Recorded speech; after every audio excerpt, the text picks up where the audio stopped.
પુરુષોત્તમ મહાત્મ્યની કથા છે કે એક નગર હતું, નગરનું નામ હતું ધનવંતી. એ નગરનો રાજા હતો અજીત સેન અને પત્નીનું નામ હતું યશવતી. હવે રાજા છે એને ધર્મમાં કોઈ રુચિ નથી.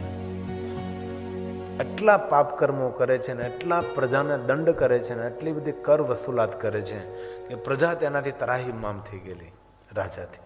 પણ રાણી જે છે એ ભગવાનના પરમ ભક્ત હતા, પરોપકારી એટલા હતા, સેવાભાવી એટલા, દાન એટલું, ભગવાનની પૂજા અર્ચન યજ્ઞ નિરંતર કરતો રહે છે. પણ રાજા નિરંતર પાપકર્મમાં રત રહે છે રાજા. અને રોજ રાજા શિકાર કરવા જાય, પ્રાણીઓની હત્યા કરે છે. આવા અનહદ પાપ કરનારો રાજા છે. પણ રાણી તેની સામે ભગવાનના એટલા ભક્ત છે અને એટલા સત્કર્મી, એટલા પુણ્યકર્મી છે. હવે આ રાજાને જ્યાં સુધી યુવાની હતી ત્યાં સુધી પાપ કર્મ કરતો રહ્યો, શિકાર કરતો રહ્યો, પશુઓને મારતો રહ્યો. આ પુરુષોત્તમ મહિનો ચાલે ને એની એક મહાત્મય કથા છે આવી એક. એમાં રાજાની ઉંમર 50 વર્ષની થાય છે. થોડીક ઉંમર ઢળવા લાગી છે એટલે શરીરમાં બધું દેખાવા લાગ્યું છે. એટલે રાજા રાત્રે સૂતા હોય તો રાજા રાતે સૂતા સૂતા ઝચકી જાય છે. હવે રાજાને નિંદર નથી આવતી, ક્યાંય ચેન નથી પડતો, ક્યાંય સુખ નથી પડતું. રાણીને કહે છે કે રાણી, મેં મારા જીવનમાં કોઈ પુણ્યકર્મ કર્યું જ નથી. મેં નકરા મોટા મોટા પાપ કર્મો કર્યા છે, લોકોને દુઃખ આપ્યા છે, લોકોને રડાવ્યા છે, પશુઓની હત્યા કરી છે. નહીં કરવાના બધા જ પાપ કરો. મારી પ્રજાને મેં ખૂબ દુઃખ આપ્યું છે. હું પાપી માણસ છું. આ રાજા જીવી શકતો નથી. એમ ધીમે ધીમે વૃદ્ધાવસ્થાનો પ્રારંભ થતો જાય છે રાજાનો. રાજાએ નક્કી કર્યું કે જિંદગી આખી પાપ કરી છે, આ પાપના દંડ તો ભોગવવા પડશે. હવે મારી પાસે જીવનમાં સમય બહુ ઓછો રહ્યો છે. રાજાએ નિર્ણય લઈ લીધો કે આ રાજ્ય બધું આપણા દીકરાને સોંપી દઈએ અને હવે હું જંગલમાં તપ કરવા માટે જતો રહું. રાણી કહે નહીં, તમે એકલા નહીં, હું પણ તમારી સાથે તપ કરવા આવું. રાજા અને રાણી 50 વર્ષની ઉંમર પછી પોતાનો રાજ દરબાર, રાજનું સુખ છોડીને ખુલ્લા પગે આ વનમાં તપ કરવા માટે નીકળી જાય છે. વનમાં ધીરે ધીરે અંદર પ્રવેશ કર્યા હતા. વનની અંદર જાય છે, તપ કરવા માટેનું સ્થાન શોધે છે.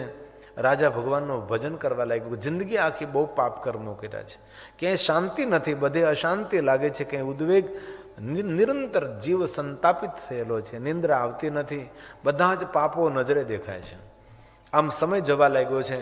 આ રાજાનો જંગલમાં તપ કરવા જાય. એમ જંગલમાં જતા હતા તો સામે 4 હાથવાળો માણસ મળે છે.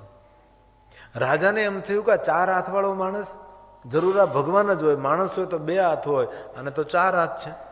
રાજા તો પગે લાગવા લાગે છે અને કહે છે, તમે કોઈ દેવ છો, તમે ભગવાન છો, ભગવાનને 4 હાથ હોય છે, માણસને કોઈ 4 હાથ ન હોય. પેલો માણસ કહે છે, ના, હું એક બ્રાહ્મણ છું, 4 હાથ મને વરદાનથી મળેલા છે, હું કોઈ ભગવાન નથી, હું તમારા જેવો એક માણસ છું. રાજા હાથ જોડીને કહેવા લાગે છે કે હે બ્રાહ્મણ દેવતા, મને કે માર્ગદર્શન કરો. મેં જિંદગી આખી બહુ જ પાપ કર્મો કર્યા છે, કેટલાય પશુઓની હત્યા કરી છે, લોકોને દુભાવ્યા છે, લોકોને ડરાવ્યા છે, મારી પ્રજાને પણ ખૂબ મેં દુઃખ આપ્યું છે. એવું હું પાપી રાજા છું. મને કોઈ તમે માર્ગ બતાવો, હું શું કરું? આ તમને 4 હાથ કેવી રીતે મળ્યા છે? જ્યારે બ્રાહ્મણ દેવતા કહે છે, રાજા સાંભળો, હું તમને સરસ મજાનું માર્ગદર્શન આપું. કારણ કે પુરુષોત્તમ માસના હવે 10 જ દિવસ બાકી છે. જીવનમાં અઘોરના અઘોર ભયંકરમાં ભયંકર પાપમાંથી મુક્ત થવું હોય તો માણસે પુરુષોત્તમ માસની અંદર વિશેષ પ્રકારે સત્કર્મો, પુણ્યકર્મો, દાન કર્મો અને સ્મરણ કર્મો કરવા જોઈએ. હવે પુરુષોત્તમના 10 મહિના બાકી છે. સાંભળો રાજા, હું તમને કહું છું, મને 4 હાથ કેવી રીતે મળ્યા છે. એકવાર હું આ જંગલમાં જઈ રહ્યો હતો. એમાં જંગલમાં એક ગાયો ચરાવતો ગોવાળ મેં જોયો. તો ગોવાળને 4 હાથ હતા. જે રીતે તમને મને જોઈને એવું થયું કે આ તો ભગવાન છે, આ તો દેવ છે, મને પણ એવું થયેલું કે આ ગોવાળ નથી, આ તો સાક્ષાત કોઈ ભગવાન છે, તેને 4 હાથ છે. હું તો હાથ જોડીને અને પ્રણામ કરવા લાગ્યો, ગોવાળને પગે લાગવા લાગ્યો, તેના પગ પકડી લીધા છે કે તમે ભગવાન છો, તમને 4 હાથ છે. ત્યારે ગોવાળ કહે છે, ના ના, હું તમારા જેવો માણસ છું. હે ગોવાળ, તને 4 હાથ ક્યાંથી મળ્યા છે એ મને કહે. ત્યારે સાંભળો રાજા, એ ગોવાળ મને કહે છે, ગાયું ચરાવતો, કાંઈથી દૂર જો સામે તમને દેખાય ને, ત્યાં આંબાની ઘટાદાર સુંદર વાડી છે. આંબાની વાડીને પાર કરો એટલે કનકનો સુંદર પહાડ છે, સોનાનો પહાડ છે, કનકનો પહાડ છે. એ સોનાના પહાડ ઉપર ભગવાન પુરુષોત્તમનું મંદિર છે. અને પુરુષોત્તમનું મંદિરે હું ત્યાં ગયો હતો, વાંચીતાનો જય ચડ્યો હતો ગાયો ચરાવતા ચરાવતા. ત્યાં ભગવાન પુરુષોત્તમના મંદિરમાં જઈને મેં પ્રસાદ લીધો અને મેં પ્રસાદ લીધો ને તરત મને 4 હાથ થઈ ગયા. આવી રીતનું મને થયું. અને મને એને કહ્યું એટલે હું પણ ત્યાં ગોવાળે જે પ્રમાણે કહ્યું એ પ્રમાણે હું ગયો. સામે જે આંબાની વાડી છે તેની પાછળ કનક પહાડ છે, એ ગોવાળના કહેવાથી હું પણ ત્યાં ગયો. આંબાવાડીને પાર કરી કનક પહાડ આવ્યો, મોટો સોનાનો પહાડ આવ્યો, એના ઉપર હું ગયો. એટલે પુરુષોત્તમ ભગવાનનું મંદિર હતું. અને પુરુષોત્તમ ભગવાનના મંદિરમાંથી મને પ્રસાદ આપ્યો, મેં પણ પ્રસાદ ખાધો, એટલે મને પણ 4 હાથ આવી ગયા. આવા મારા જેવા 4 હાથવાળા આ જંગલમાં અનેક તમને મળશે.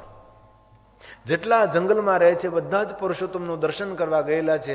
જેને જેને પુરુષોત્તમનું દર્શન કર્યું તેને 4 હાથ મળ્યા છે. તેથી મને એકને 4 હાથ છે એવું નથી રાજા. અહીંયા જેટલા જંગલમાં માણસો તમને મળશે એ બધાને 4 હાથ જ જોવા મળશે. એ ભગવાન પુરુષોત્તમનું વરદાન છે. જે કોઈ પુરુષોત્તમ ભગવાનના મંદિરેથી પ્રસાદ ગ્રહણ કરે છે ને પ્રસાદ ખાય એટલે એને 4 હાથ થઈ જાય. આવું ભગવાન પુરુષોત્તમનું મંદિર આ કનક પહાડ ઉપર છે. આવી કથા પુરુષોત્તમ મહાત્મ્યની છે. રાજા હાથ જોડીને કહેવા લાગ્યો છે, હે બ્રાહ્મણ દેવતા, મને ત્યાં લઈ જાઓ, મારે ભગવાન પુરુષોત્તમના દર્શન કરવા છે. મારે 4 હાથ નથી જોતા, પણ મને મારા જીવનના પાપોમાંથી મુક્ત થવું છે. મને તમે જલ્દી કાંઈ માર્ગદર્શન આપો, હું શું કરું? બ્રાહ્મણ કહે છે કે રાજા હાલો હું તમને લઈ જાઉં.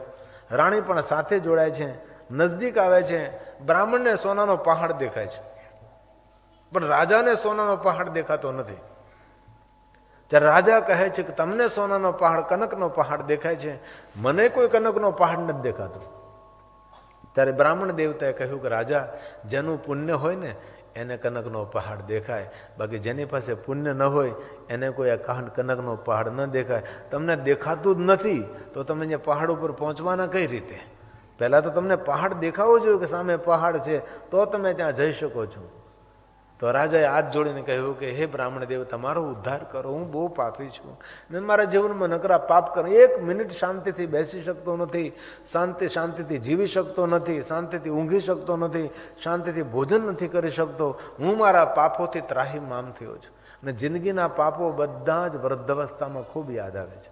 અંધો અંધી બે તપસી એની મૂર્તિ ખડખડ હસી, રામના પિતા દશરથજી. દશરથજીના જ્યારે પ્રાણ જતા હતા ત્યારે શ્રવણના માતા પિતા તેને યાદ આવતા હતા, કારણ કે જીવનમાં કર્યું છે. દરેક માણસના જીવનમાં વૃદ્ધાવસ્થા બહુ જ દોયેલી હોય છે. વૃદ્ધાવસ્થાને સુધારવા માટે યુવાનીમાં ખૂબ ભગવાનની ભક્તિ કરવી જોઈએ, યુવાનીમાં ખૂબ સત્કર્મો કરવા જોઈએ, સારા કામો કરવા જોઈએ, ભગવાનનું ભજન કરવું જોઈએ. કારણ કે યુવાનીમાં જપ તપ સાધના થઈ શકે છે, બુઢાપામાં કાંઈ થઈ શકતું નથી. વૃદ્ધાવસ્થામાં શરીર આપણા કાબુમાં ન હોય. જ્યારે વૃદ્ધાવસ્થા આવે ત્યારે શરીર કાંપતું હોય છે, થાકી જવાતું હોય છે, ન ભજન થાય, ન સંભળાય, ન સમજાય, ન ખાધેલું પચે, બહુ તકલીફો વૃદ્ધાવસ્થામાં હોય છે. તેથી યુવાનીમાં ભગવાનની ભક્તિ સાધના ઉપાસના કરવી. રાજા હાથ જોડીને કહે છે, હે બ્રાહ્મણ દેવતા, મારો ઉદ્ધાર કરો. મને 4 હાથ તો નથી જોતા, પણ ભગવાન પુરુષોત્તમનું મને દર્શન થાય તો મારા પાપો જતા રહે, હું પાપમાંથી મુક્ત થઉં. મેં પાપ કરવામાં કોઈ દી પાછું વળું જોયું જ નથી, એટલા મેં પાપ કર્યા છે. હવે આ બ્રાહ્મણ કહે છે, રાજા, અહીંયા 5 માણસો તમારી સાથે બેસે, 10 દિવસે પુરુષોત્તમના બાકી છે. 10 દિવસ સુધી 5 માણસો જો પુરુષોત્તમ ભગવાનનું ભજન કરે તો તમે તમારા પાપમાંથી મુક્ત થઈ જાઓ. રાજા કે અત્યારે જ ગામમાંથી 5 માણસોને લઈ આવું, હું રાજા છું. બ્રાહ્મણ કે એમ કોઈને લઈ આવવાના નથી. ભક્તિભાવથી ભજન કરે તો જ તમને પાપમાંથી મુક્તિ મળે. હે બ્રાહ્મણ દેવતા, મને માર્ગદર્શન કરો, હવે હું શું કરું? બ્રાહ્મણ દેવતાએ માર્ગદર્શન કર્યું, એક કામ કરો, તમારો પ્રધાન જે તમારી સાથે રહે છે, પ્રધાનને બોલાવીએ આપણે. અને એક તમારા નગર શેઠ છે, એ પણ ભગવાનના ખૂબ ભક્ત છે.